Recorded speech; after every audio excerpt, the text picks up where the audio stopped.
Good morning, friends. Good morning. So that's me. It was kind of stolen from me, but here we go. My family's from Poland. That's me. Who's from Poland? Guess what? My family's from Hungary. Who's from Hungary? My family is from the Ukraine. Whose family is from the Ukraine? We know what coming here looks like. My children's great-great-grandfather escaped mandatory conscription into the Russian military. They told him to come to Colorado because that's where he would find family. And he found Old Man Fishman. Oh, hello, Representative. Come on up here, Representative. Okay, well, come on up here, Representative. I'm going to call up another representative that I saw in the audience, another dear good friend. And he's going to come stand with me because he has this story too. So Old Man Fishman takes in my dear children's great-great-grandfather, and he starts a chicken ranch on Colfax. Where are we standing? This was his sanctuary. This was his sanctuary. But here's the thing I want to tell you. I was on Facebook. I know this could be a shock to most. Representative Rosenthal's on Facebook too. And I have some friends who are Polish, and they were making some commentary, and it was about Poles who were being separated. And, you know, being of Polish descent, I wrote, "Poles unite." And my friend said, no, Poles don't do that. But you're not Polish, you're Jewish. Can we relate to this? Because we weren't Polish, we weren't Russian, we weren't Hungarian, we weren't Ukrainian, we were Jewish. What is the argument today? We don't want who? Muslims. It's not what country they come from, because we know that all countries where Muslims come from weren't on this ban. It was 7 countries. Because it wasn't about the country, it was about the faith. We can agree that we want a safe country. We absolutely want a safe country. And the people who come to this country don't come here by happenstance. Our friend who just spoke so eloquently did not get out of Iran easily. This was not easy for you, was it? To come here. It doesn't, I'm gonna wake up one morning, I'm gonna get into that country and I'm gonna, what? We fight. With tooth and nail, we leave everything behind. How many of your family members never left Eastern Europe? On one side, we have 56 family members we can name that never made it out because they couldn't, not because they didn't want to. Representative Rosenthal and I, just several days ago, introduced a resolution declaring our partnership in this state with refugees from anywhere in our world. Not because we wanted some media time, because we, maybe more than others, maybe the same as others, understand how absolutely critical it is that we do not turn our backs, close our doors, ignore the call for help. Because if that call for help had been ignored from our family members, not one of us would be standing here today. Representative Rosenthal, I know you weren't planning to speak and I called you out of the audience, but Representative Rosenthal is very eloquent. Before I hand it over though, I want to point something out.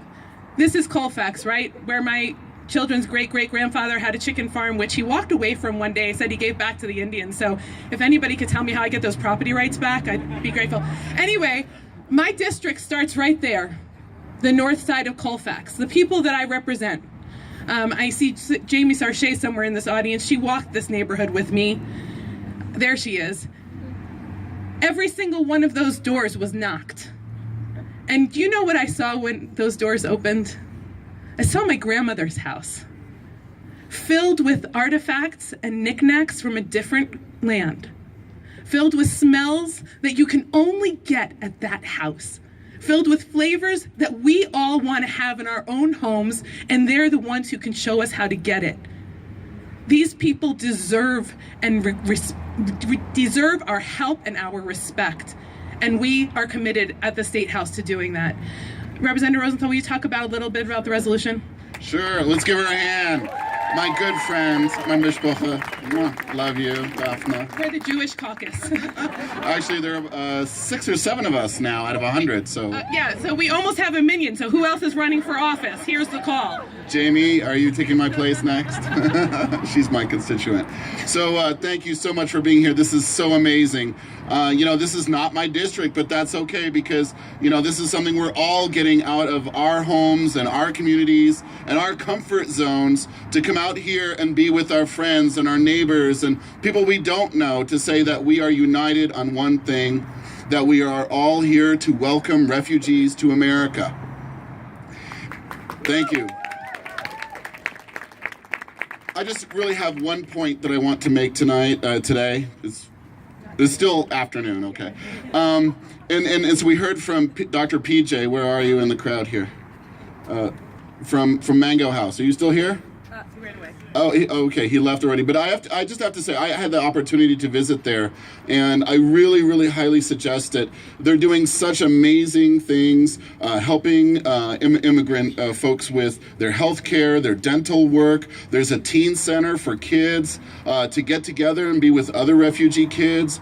And I think that was just so amazing to see how the community has pulled together to create a welcoming space, to create a place where there are services for them. And I think that's sort of a message for all of us.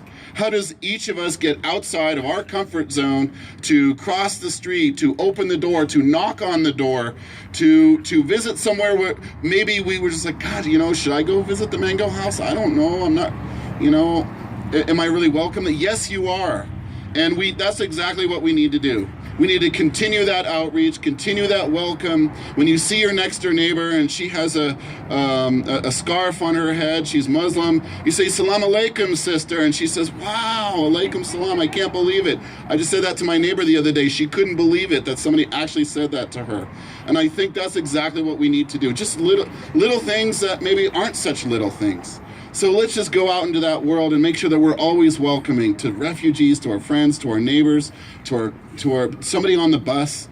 Just make sure that we share love, especially over these next 3.98 now years that we have in this term.